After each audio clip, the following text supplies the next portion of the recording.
Se puede decir con toda naturalidad que en el planeta Tierra el hombre tiene localizados todos los territorios. Ha visitado teórica y prácticamente todo el planeta. Estamos, por tanto, en una aldea global. Pero en esa aldea global aparecen numerosos puntos de visitas, numerosos motivos y momentos para hacer un turismo concreto. Podemos decir que el turismo moderno ha llegado a un ritmo casi, diríamos, poco controlado. Cuando aparece la pandemia, todo esto se trastoca. Diríamos que se desorganiza todo el ritmo que llevaba marcado el turismo en la época anterior. Por ese motivo, teniendo en cuenta los cambios que se producen incluso en las noticias sobre el turismo y además sobre el turismo cultural, el programa Huellas de nuestro tiempo, reflexionando sobre esto, les va a ofrecer un tema, me parece a mí, que es atractivo y necesario para conocer los cambios sociales del mundo actual. El título que les vamos a ofrecer es La transformación del turismo a partir de la pandemia.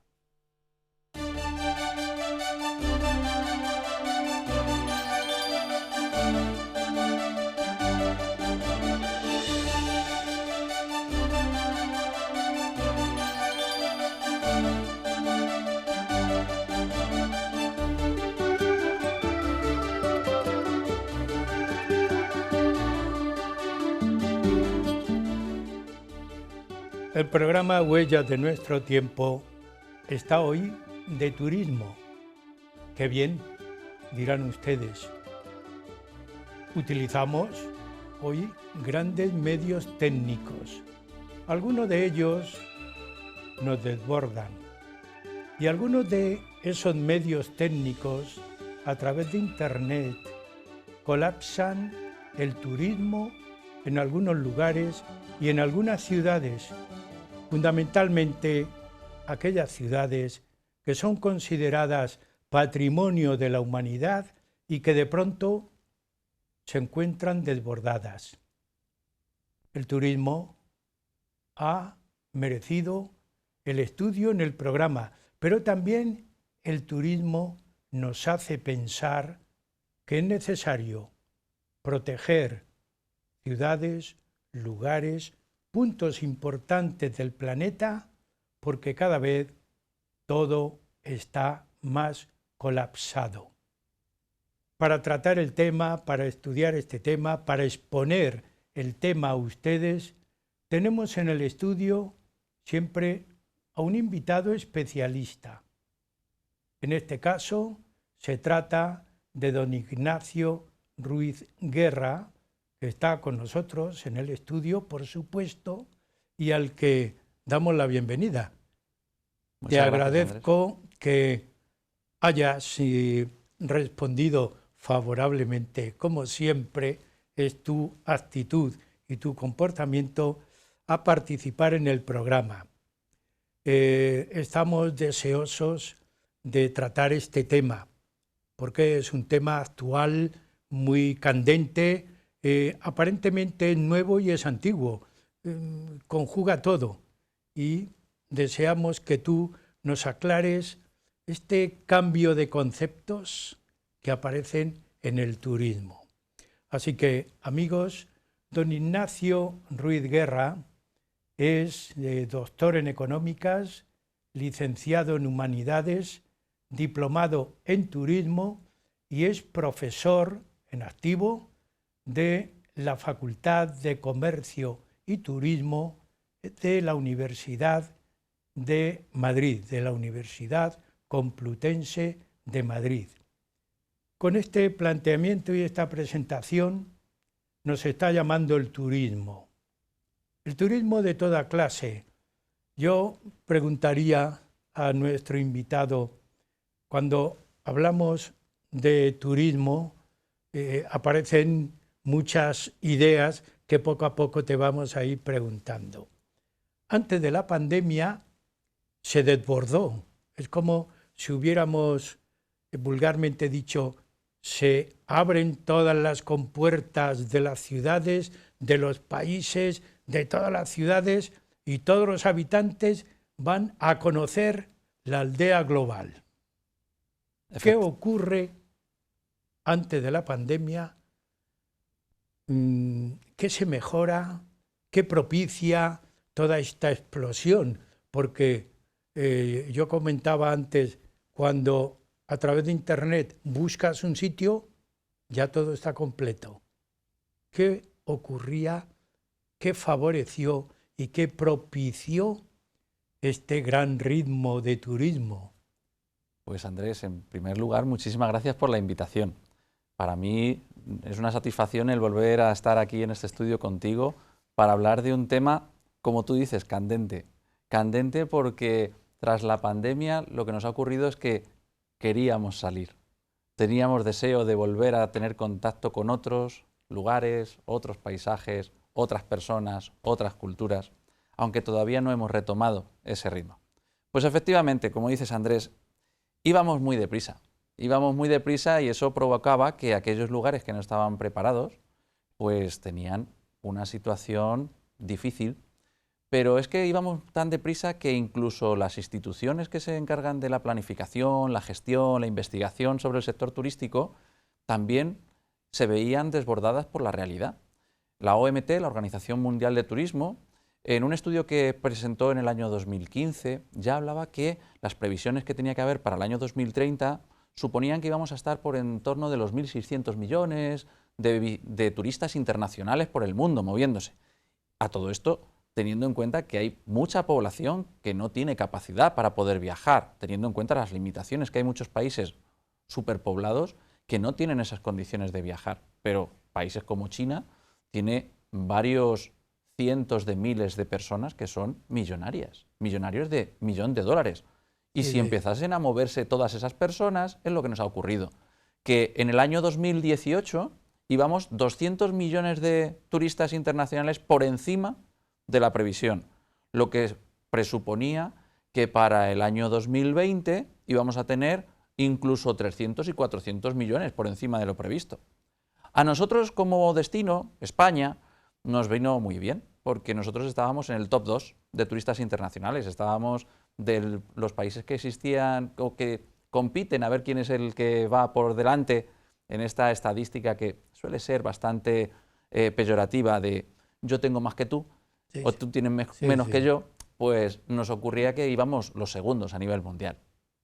Pero también teníamos que tener en cuenta que esas circunstancias también venían sobrevenidas por situaciones no muy positivas en nuestra competencia directa del mar Mediterráneo. Países del norte del Magreb, países de Egipto, por ejemplo, en la zona del Mar Rojo, las dificultades o incertidumbres geopolíticas que había en esa región propiciaron que muchos turoperadores redirigieran a sus flujos turísticos hacia otros destinos. Y España era un destino atractivo, exótico, con un precio adecuado para muchos mercados, sobre todo el británico, el alemán, el francés, que son los que nos han venido a visitar más a menudo y en mayor número. ¿Qué ocurre con el sector turístico cuando no está planificado? Pues que se desbordan las calles, que estamos colapsados en nuestros lugares de residencia.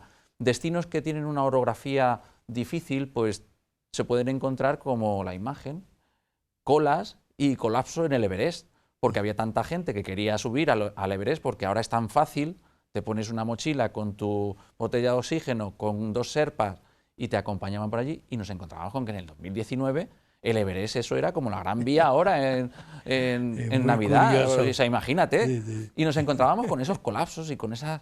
Y decíamos, ¿hasta qué punto estamos llegando? Sí. Y es que nos ha ocurrido que la información que tenemos a disposición en Internet, como tú has dicho, no es que haya ayudado a colapsar, sino que ha ayudado a divulgar la información de manera más rápida a más gente en menor tiempo. Entonces, esa capacidad y esos contenidos leídos por mucha gente a la vez hace que la técnica nos ayude a viajar de un punto a otro del planeta en menos de 20 horas. Y también podemos decir, los medios de comunicación, las carreteras, los transportes, todo eso ha mejorado muchísimo. Claro, lo que te acabo de decir, que puedes moverte de un punto al otro del planeta en menos de 20 horas y por una cantidad de dinero inferior a lo que te puedas pensar.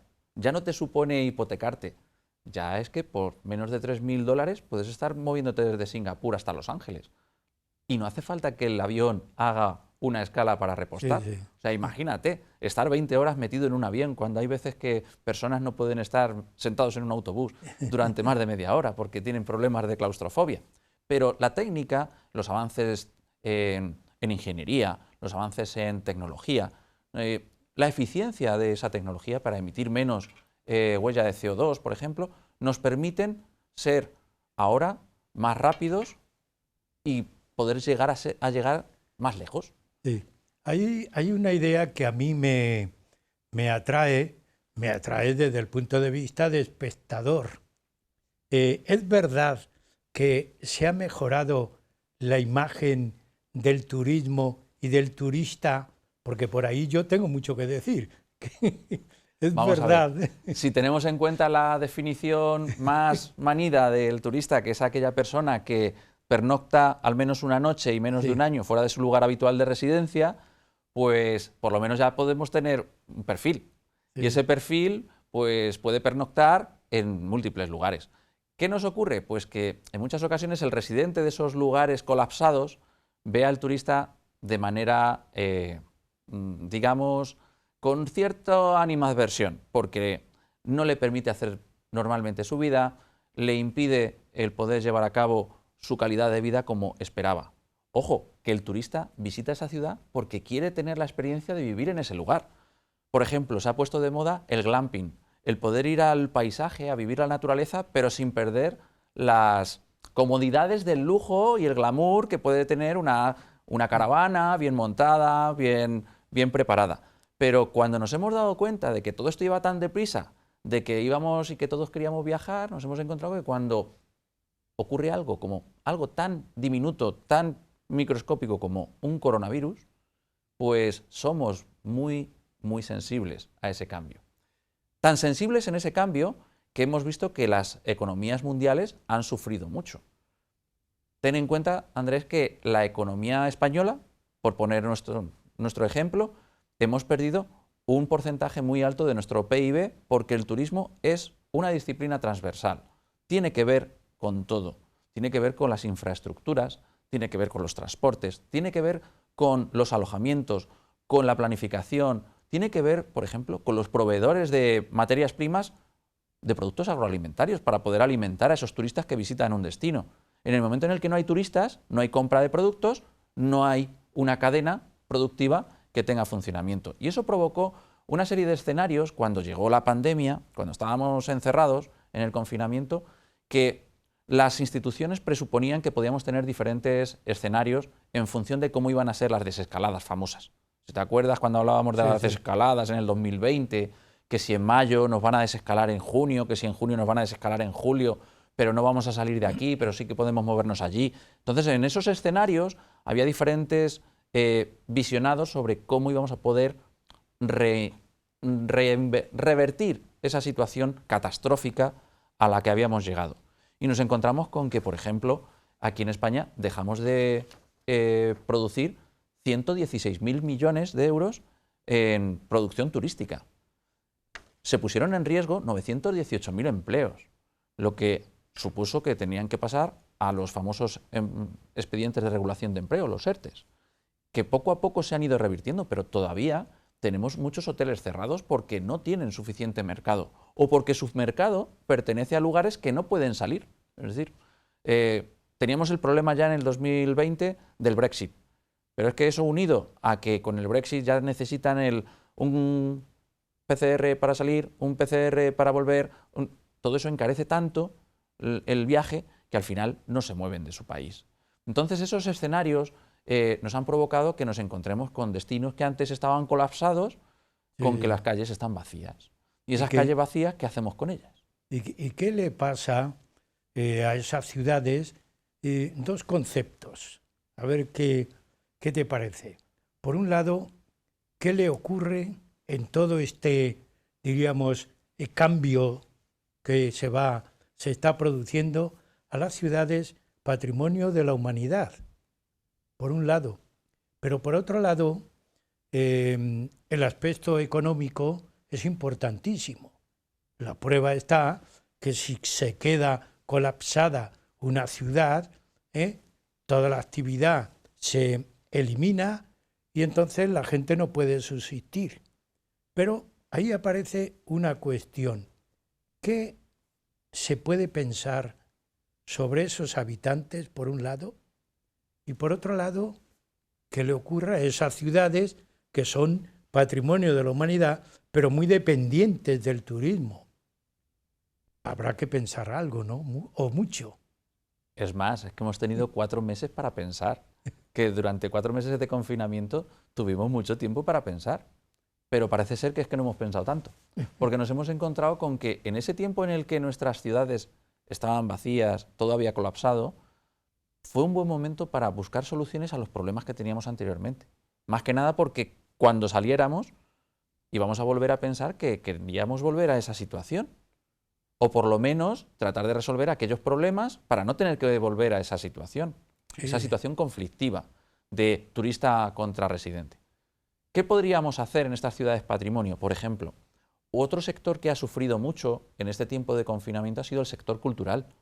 La oferta cultural colapsó junto con el turismo, pero no por culpa de que el turismo se paralizara, porque los habitantes de las ciudades también podemos consumir cultura sin tener que ser turistas en nuestra propia ciudad. Pero nos encontramos con que la cultura también ha sido un sector muy maltratado por la situación.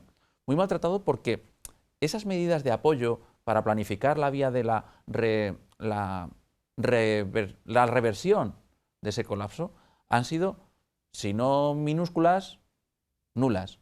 Y entonces nos encontramos con que las ciudades patrimonio de la humanidad siguen estando igual. No se ha cambiado la señalética, no se han creado nuevos aparcamientos, no hay unos servicios públicos, no hay soluciones a los problemas que había previamente a que nos encerraran. Sí. Acabas de decir algo que está en mi línea del pensamiento. En las ciudades patrimonio de la humanidad se produce una gran oferta cultural. Y eso es muy importante. Tan importante como que se necesitan buscar infraestructuras que canalicen ese patrimonio de cultura. Pero a mí me llama muchas veces la atención cómo, incluso he sido yo en otras ciudades, un individuo de un grupo, de una pequeña masa. Y ahí aparece una persona que dirige y que va dando la cultura, que enseña, que explica. Pero hay un problema, que hay muchos visitantes que visitan, pero que no conocen y que no adquieren la cultura y que se van felices, pienso yo. Uy, ese es el síndrome del selfie, que nada más que van a los sitios para hacerse la foto con el móvil, ponerla en las redes sociales y ya ellos han pasado por el destino, pero el destino no ha pasado por ellos. Claro, Sí. es que a mí me ha ocurrido que en un momento dado yo he ido a una ciudad distinta a la mía y yo me he estudiado lo que podía ver documentalmente, incluso llevaba ya una guía previa, aunque me iban a explicar. Y resulta que mis expectativas no iban paralelas a las expectativas que intentaba la persona que dirigía. Es decir, estamos planteando aquí muchos problemas de turismo, de viaje. Sí. Es muy problemático, ¿no?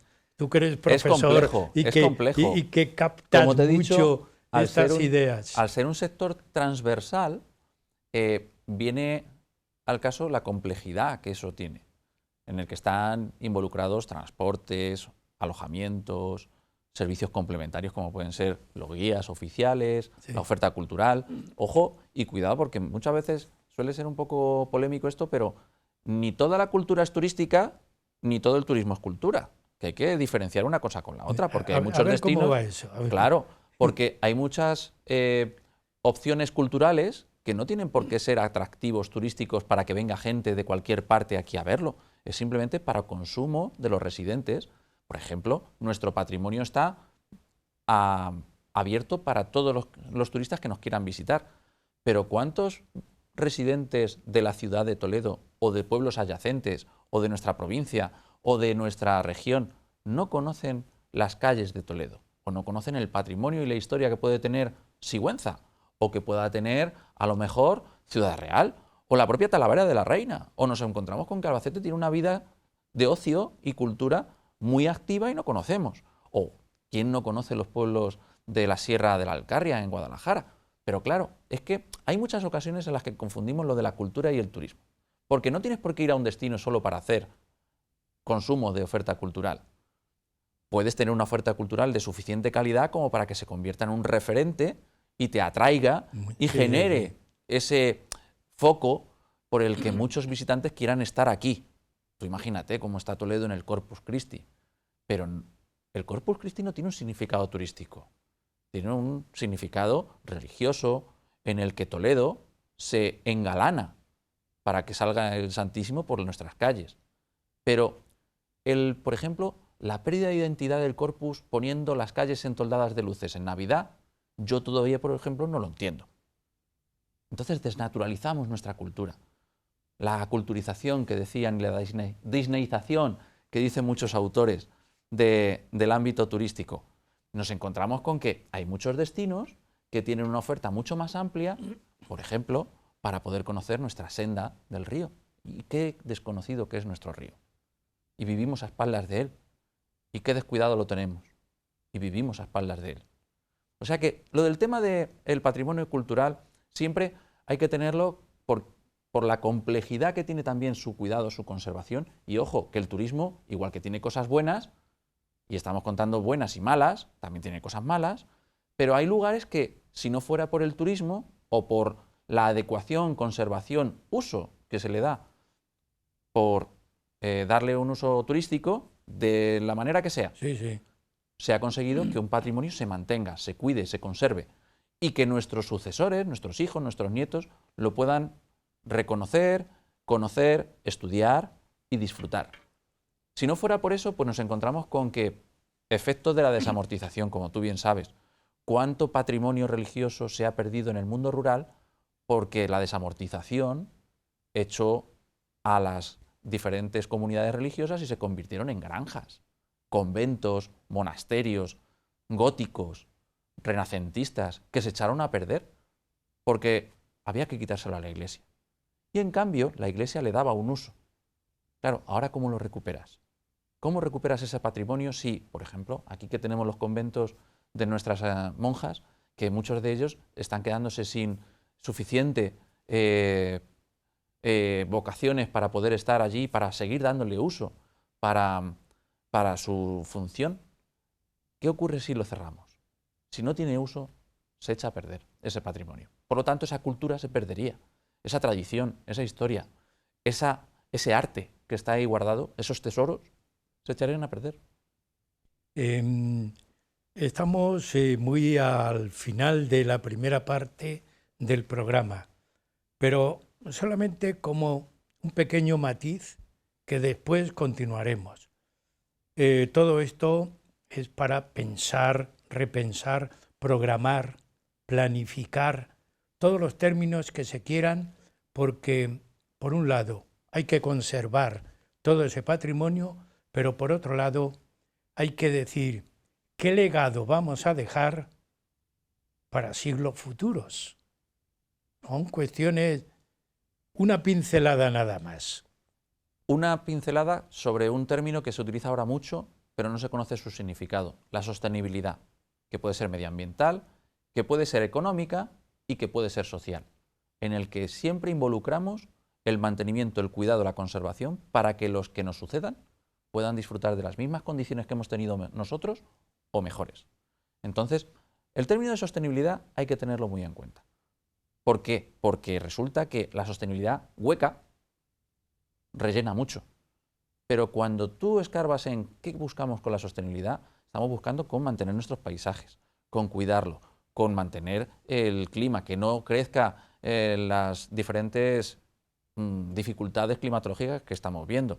Pero la sostenibilidad económica, que los diferentes habitantes de un lugar puedan tener opciones para poder tener un negocio durante un tiempo largo y en el que poder vivir de él con una calidad de vida suficiente. Y luego la sostenibilidad social, en el que está involucrado no solo las oportunidades de desarrollo, sino también el conocimiento de tu cultura, de lo intangible, de lo que conlleva el vivir en comunidad, el vivir acorde con las tradiciones que atesora el lugar en el que tú estás habitando. Y eso lo tenemos que cuidar, porque la sostenibilidad no es solo el cuidar el paisaje, sino también nuestras costumbres, nuestras tradiciones, nuestra gastronomía, y todo eso nos tiene que ayudar a que nuestro modo de vida se mantenga con calidad y que además se lo dejemos a nuestros hijos, nuestros nietos, tanto como lo hemos vivido nosotros o incluso mejor. ¿Por qué no lo podemos mejorar? Llegamos a la mitad del programa. Nos quedamos ahí con esa idea porque continuaremos después de un pequeño descanso ampliando el concepto. Amigos, también a ustedes, estamos en el programa Huellas de nuestro tiempo, hoy hablando de la repercusión que tiene y que ha tenido la pandemia en el turismo que lo ha transformado. Un pequeño descanso y seguimos con ustedes.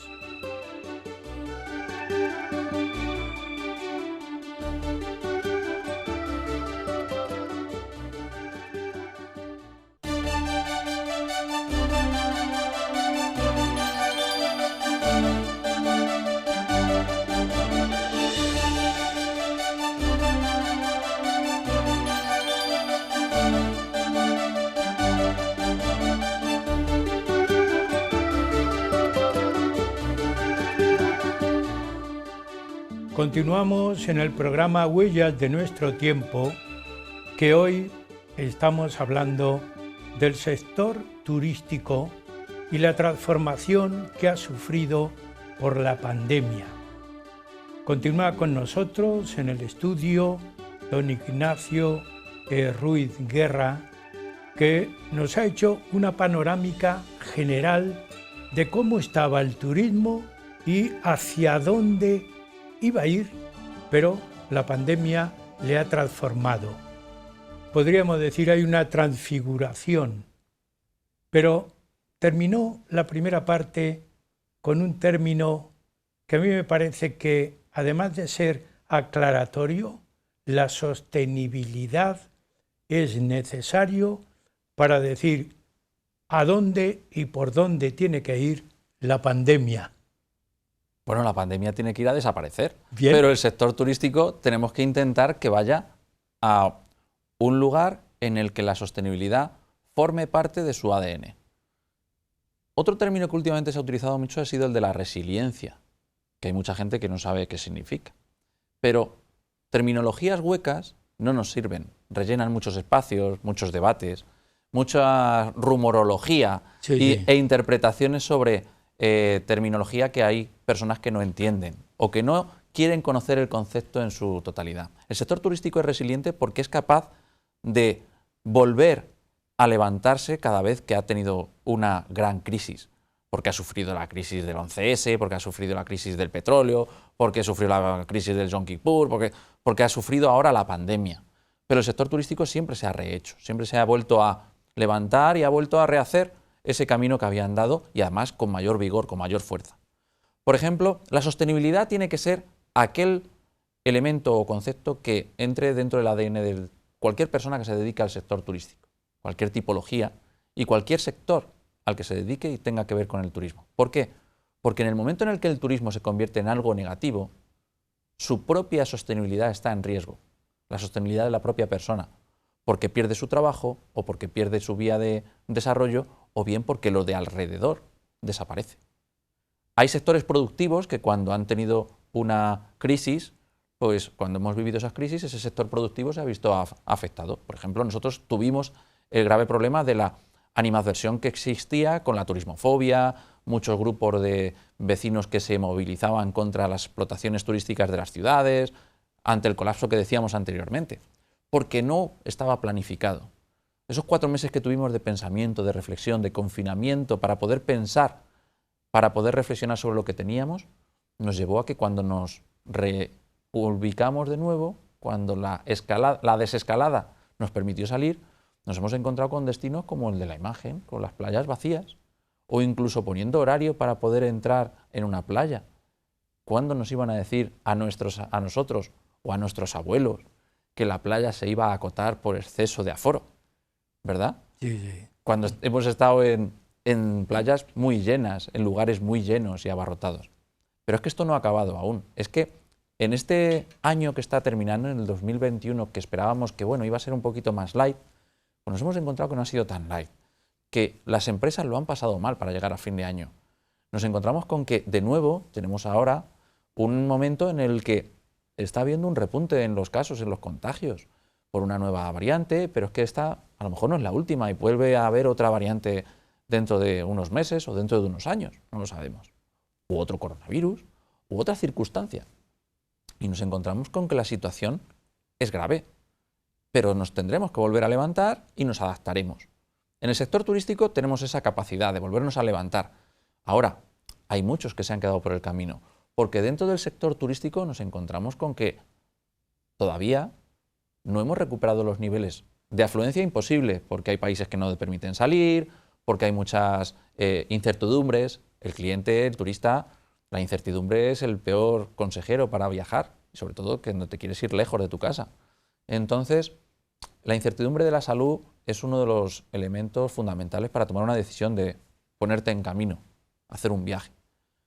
Todavía no hemos recuperado tampoco los precios, la capacidad de ingresos que tienen nuestros destinos, pero hemos hecho un cambio en nuestro modo de consumir. Hemos hecho un cambio basado en la innovación. Y esa innovación que, por ejemplo, Schumpeter decía hace ya muchos años, la innovación está basada en 5 pilares. Puedes innovar en procesos, puedes innovar en producto, puedes innovar en la organización, puedes innovar en... Entonces, todas esas innovaciones sí que se han ido introduciendo porque el sector turístico ha ido viendo que el consumidor, nosotros, los de a pie, vamos buscando también cómo volver a retomar nuestro modo de vida anterior. Y lo intentamos hacer de tal manera que consumimos a través de las nuevas formas tecnológicas.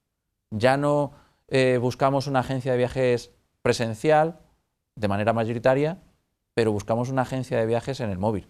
Ya no buscamos una asesoría o un consejo de alguien que tenemos al lado que conocemos de toda la vida en la conversación en un bar, también porque últimamente no podemos ir mucho, pero sí que lo miramos en los comentarios que hacen otros en las redes sociales, porque al cabo de un minuto hay tal tráfico de información en las redes sociales, en los correos electrónicos que nos cambiamos, los WhatsApp que nos enviamos, los mensajes que están guardados a través de YouTube, a través de TikTok, Instagram, y todo eso lo está utilizando toda la gran vorágine que es el sector turístico adaptado a esa nueva tecnología.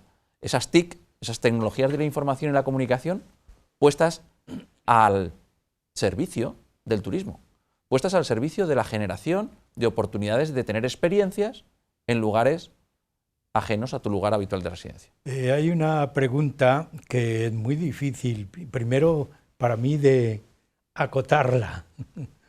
Estás utilizando términos que hay que repensarlos para captar el contenido de la información que dan. Pero llevado al terreno de lo que se puede hacer prácticamente, la pandemia, que tú acabas de citar, ha producido unas innovaciones, ha producido un buscar soluciones y caminos. ¿Podríamos concretar, para quien nos ve y escucha, qué innovaciones requiere el sector turístico para ir levantando cabeza? Mira, pues te decía anteriormente, esas innovaciones de producto, esas innovaciones de procesos, están basadas en algo que ahora se habla mucho, que son los datos, el Big Data. ¿Cómo utilizamos el Big Data? ¿Qué es eso del Big Data? El Big Data son metadatos, pero esos metadatos que nosotros tenemos que darle un sentido. Es decir, el dato por el dato, que es el petróleo de hoy en día, es la nueva minería del siglo XXI, pues resulta que por sí no nos sirve para nada. Hay que darle forma, hay que darle contenido o darle un sentido a esa información que tenemos gracias a esos datos. Entonces, ¿esos datos de dónde los obtenemos? Los obtenemos de los destinos turísticos inteligentes, de las herramientas tecnológicas, de lo que se denomina en inglés smart, que nosotros lo traducimos como inteligente, pero no termina de ser solo inteligente. Empieza a ser inteligente, pero, ojo, lo smart no es solo inteligente, sino que además es sostenible. El término anglosajón es más completo que el castellano, que necesitamos dos términos, la inteligencia y la sostenibilidad, para poderlo reconocer por completo. Y esa información, ese destino smart, conlleva que tenemos que ser más eficientes gastando menos combustible, es decir, mejoras e innovaciones en tecnología. Mejoras e innovaciones en nuestros procesos, es decir, tener menos errores gracias a que la tecnología nos impida cometer errores humanos, nos ayude a no cometer errores humanos, que seamos más eficientes perdiendo menos el tiempo en ciertos procesos de trabajo. Entonces esa innovación junto con la tecnología nos ayuda a mejorar. Por ejemplo, nos vamos a encontrar que dentro de poco, y ya existen en el mundo, hay hoteles cuya recepción está gestionada por robots. ¿Y tú qué vas a personalizar tú con un robot en una recepción? Me dirás. Bueno, por lo pronto en un destino urbano en el que el cliente es de negocios, que va siempre corriendo, siempre deprisa, que no puede perder tiempo, pues tiene ya toda su documentación a través de un código QR, lo presentan en el robot, le dan la tarjeta de manera automática, pone su tarjeta de crédito y se aloja.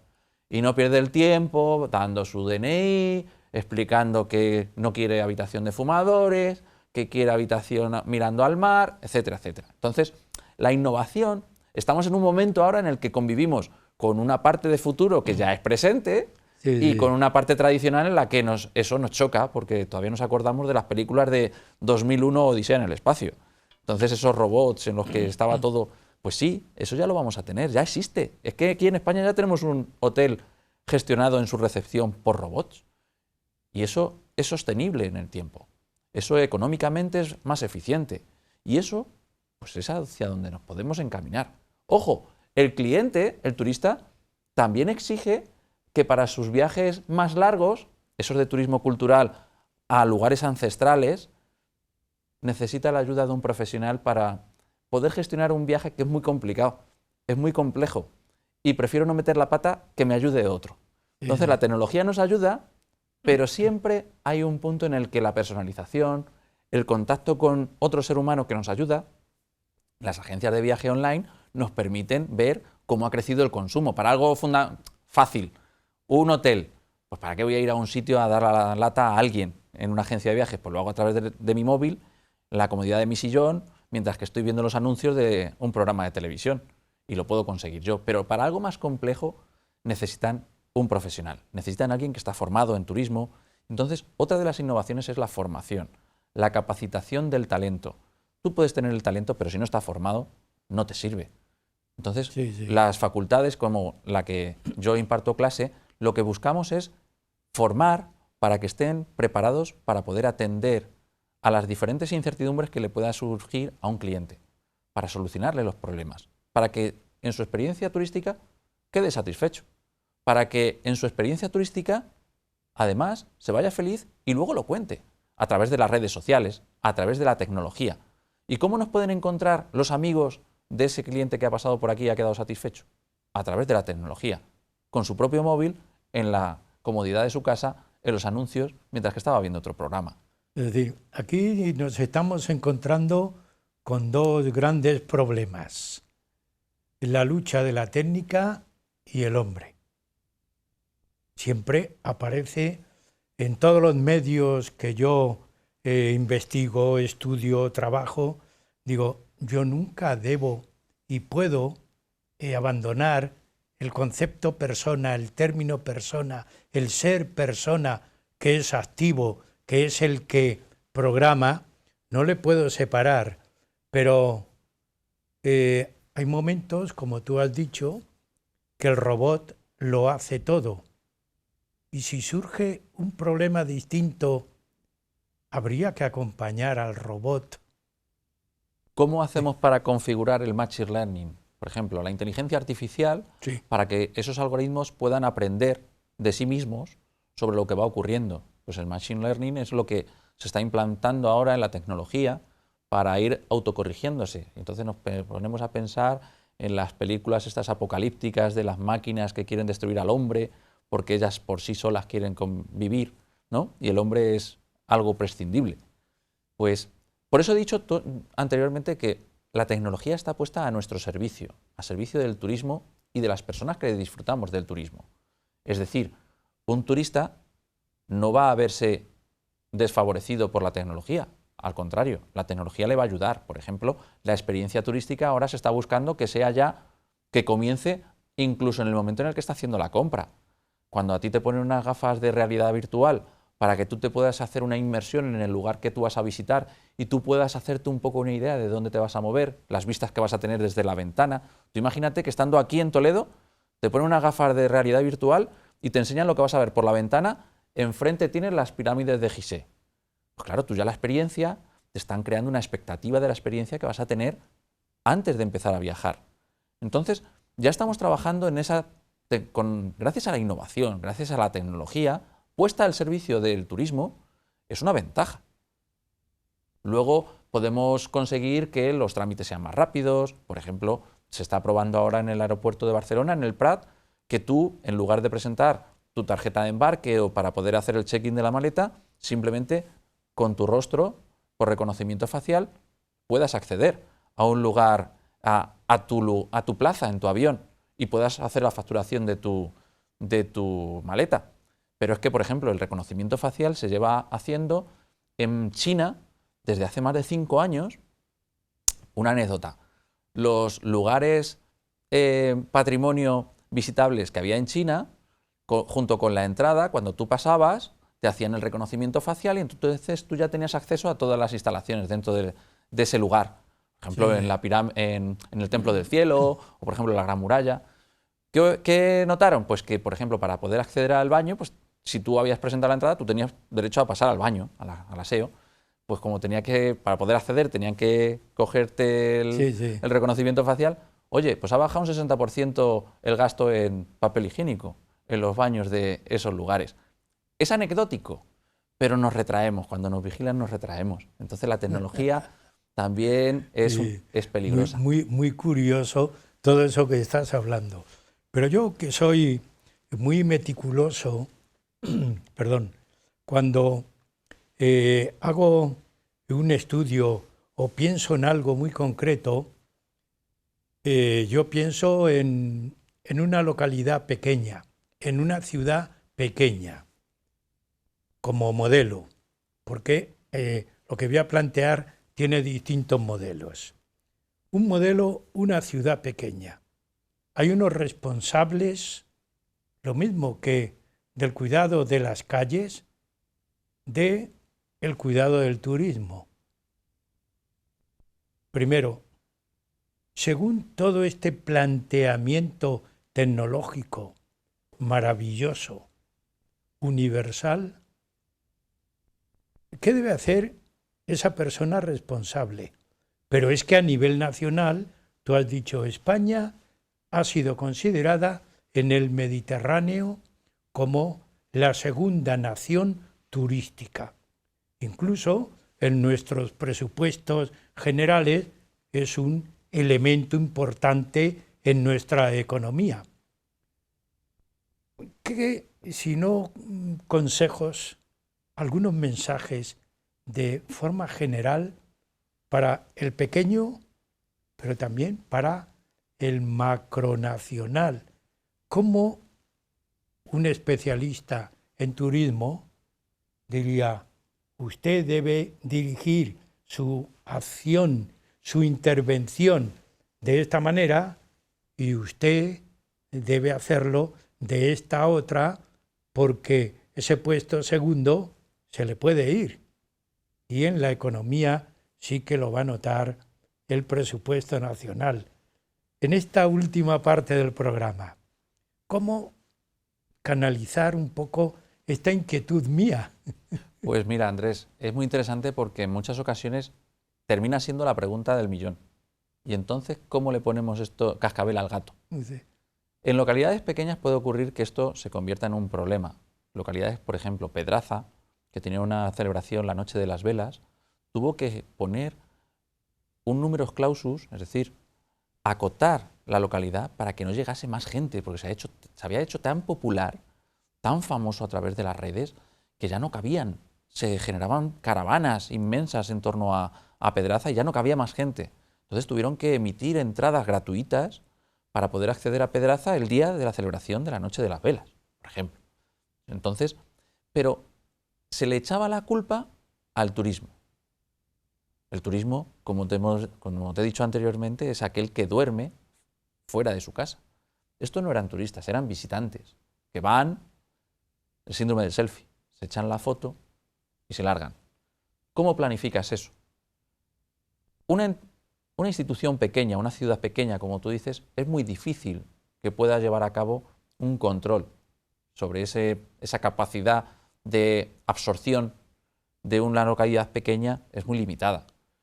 Por ejemplo, este tiempo atrás tuve la oportunidad en el máster de planificación de destinos turísticos de nuestra facultad, pues un técnico de un ayuntamiento pequeño de Burgos nos contaba que es que él no puede intentar generar eventos de más de X personas, porque su destino han hecho un estudio y han diagnosticado que tiene una capacidad de carga limitada. Entonces, los eventos que ellos generan es en colaboración con las localidades de alrededor y entonces las localidades de alrededor y ese pueblo tenían la capacidad de atraer a más gente, pero diversifican, porque los flujos turísticos los mueves, y entonces no estaban todos en el mismo sitio al mismo tiempo. Entonces diversificas. Entonces no colapsas. Ayudas a tener una mayor capacidad económica, dinamizas, tienes más alojamientos, los bares tienen más consumidores, entonces tienes una capacidad económica mayor. Localidades más grandes, si no planificas y lo que generas te supone un problema, a lo mejor tienes que cambiar tu modo de organizar tu ciudad. Es decir, si tú tienes 3 calles principales en las que has aglutinado toda tu oferta, al final todo el mundo se te va a acumular en el mismo lugar. Si tú diversificas y abres la oferta y tienes oportunidad de tener en otros sitios de tu localidad recursos turísticos suficientes como para poder diversificar que esos flujos se muevan por la ciudad, se muevan por otros monumentos, se vayan moviendo por otras ofertas gastronómicas, que haya oportunidad de dinamización empresarial en otros sitios para que la gente no se acote a 3 calles. Consigues que la calidad de vida del residente no se ve mermada, pero claro, para eso es necesario hablar, tener interlocutores. ¿Y qué interlocutores son? Pues en la parte smart de los destinos turísticos inteligentes está la creación de una mesa del turismo en la que intervienen todos, instituciones públicas, representantes de las patronales empresariales de los diferentes sectores afectados y los vecinos.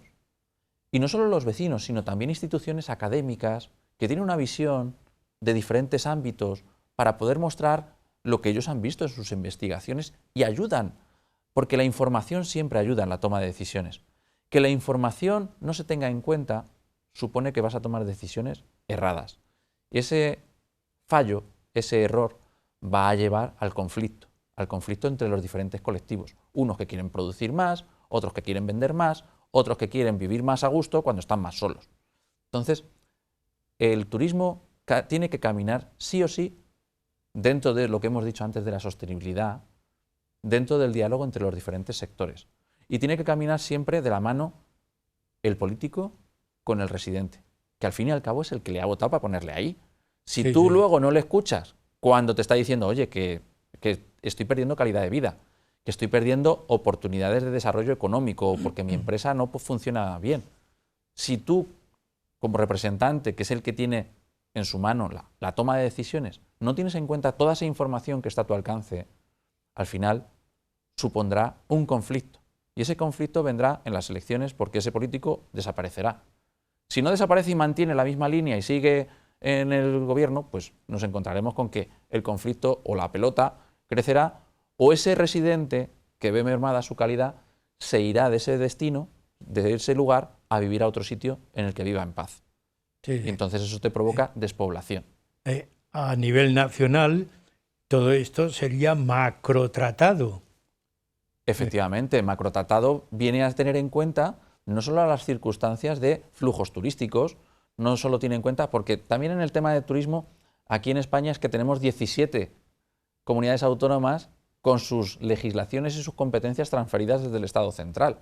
Entonces, cuando se vende España, se vende todo, pero al fin y al cabo la responsabilidad de la promoción de cada destino la tiene su comunidad autónoma. Entonces, la transferencia y la descentralización de esas competencias turísticas ha conllevado a que el modelo turístico ha ido cambiando. Pero en ese modelo turístico nuevo tienen que estar involucrados instituciones, tienen que estar involucrados empresarios, sectores y clientes. Estamos al final del programa. Solamente en estos pocos minutos que tenemos, estamos situados en Toledo, ciudad patrimonio, ciudad con una oferta cultural importante, con una historia importante. La historia mantiene a Toledo, pero solamente con historia no vivimos. No, hace falta dinamizar y diversificar. ¿Qué le ocurriría? ¿Cómo aclarar esos dos conceptos? Pues hay que diversificar porque no solo podemos vivir, por ejemplo, de la oferta cultural, sobre todo si nuestra oferta cultural está, digamos que, infravalorada o sostenida. Por ejemplo, tenemos unos museos con unos tesoros en sus fondos impresionantes y nos encontramos con que tenemos en la ciudad múltiples edificios sin uso, o incluso se han mejorado edificios para poder ampliar las colecciones de los museos públicos de nuestra ciudad y nos encontramos con que se han cedido a colecciones privadas que yo creo que no tienen el lucimiento que deberían de tener donde están. Tenemos un museo de arte contemporáneo que se cerró hace 20 y tantos años y ahí sigue cerrado, con el movimiento de artistas contemporáneos que tenía esta ciudad, tan importante, no solo anteriores, sino actuales. Y nos encontramos con que sus obras están guardadas. Por lo tanto, diversificar. Te he dicho oferta cultural, pero oferta en la que introduzcamos nuestro paisaje, nuestro río, nuestro Tajo, tan importante en la historia, tan importante en la cultura, tan importante en nuestras tradiciones y tan abandonado. La senda ecológica es una parte nimia de lo que podría significar introducir el río Tajo en el día a día de los toledanos y de los turistas. ¿Quién no ha paseado por la orilla del Sena? ¿Quién no ha paseado por la orilla del Támesis? ¿Quién pasea por nuestro pobre Tajo? ¿Verdad? Y llegamos al final del programa. Yo he estado muy feliz escuchándote porque siempre es bueno no comparar ideas, sino recibir mensajes con esas ideas de algo que aparentemente lo sabe todo el mundo y ninguno sabemos realmente cómo tratar el tema. Yo te agradezco que hayas estado en el programa y solamente como despedida de este programa, ¿qué dirías tú a cualquier turista que va a un sitio desconocido por primera vez? ¿Qué es lo que debe hacer? Una cosa breve, una cosa como un mensaje. Disfrútelo, cuídelo y cuéntelo. Pues muchas gracias por estar con nosotros y ya saben, amigos, a disfrutar, pero hay que cuidar también cuando vamos a un lugar a pasar el día, a pasar una época o también a disfrutar de la cultura. Como disfrutan ustedes con nosotros y nosotros con ustedes cuando ven el programa Huellas de nuestro tiempo. Hasta el próximo día. Muchas gracias.